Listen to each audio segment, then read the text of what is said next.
ഓം നമോ ഭഗവതേ വാസുദേവായ. കുന്തിസ്തുതി ശ്ലോകം 32 മുതൽ 35 വരെ. കേചിദാഹുരജം ജാതം പുണ്യശ്ലോകസ്യ കീർത്തയേ യഥോ പ്രിയസ്യാൻവവായേ മലയസ്യേവ ചന്ദനം.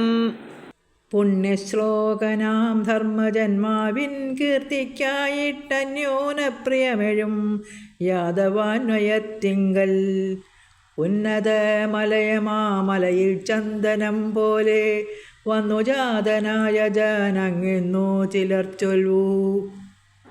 ലോകത്തെ മോഹിപ്പിക്കുന്നതിൽ അങ്ങയുടെ തത്വം അറിഞ്ഞുകൂടാ എന്ന് ഇവിടെ പറയുന്നു.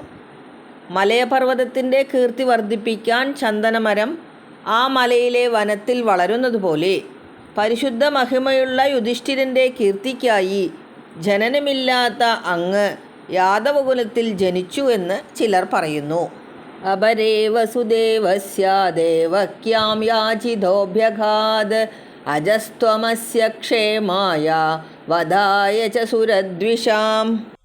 ജന്മഹീനനാം ഭവാനി ലോകക്ഷേമത്തിനും ഉന്മൂലനാശം ദൈത്യരാശിക്കു ചേർത്തിടാനും പ്രാർത്ഥിതനാകമൂലം ദേവകീ വസുദേവപുത്രനായവതരിച്ചെന്നിങ്ങു വേറെ ചിലർ.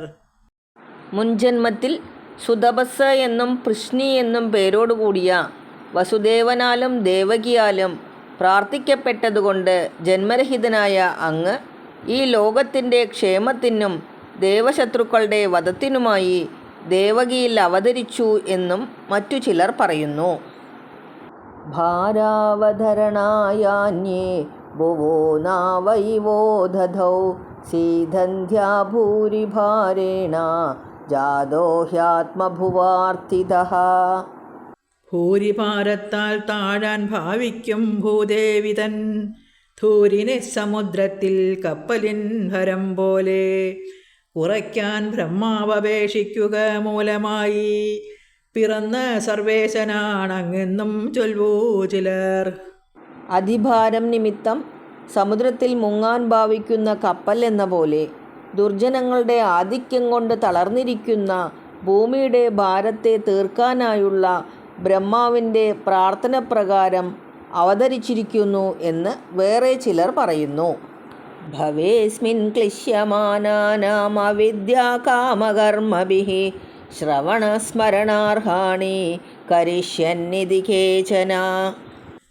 കാമമജ്ഞാനം കർമ്മമിവയാൽ ഭവാബ്ദിയിൽ ആമഗ്നരായി ക്ലേശിച്ചിടുന്ന മർത്യർക്കെന്നും കേൾക്കാനും സ്മരിക്കാനും യോഗ്യമാം കർമ്മങ്ങൾ തൻ മാർഗദർശിയായി ജന്മം വരിച്ചെന്നൊരു കൂട്ടർ.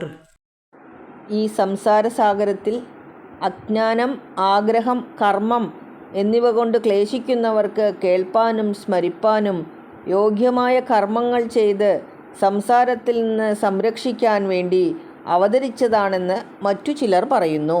ഹരേ കൃഷ്ണ.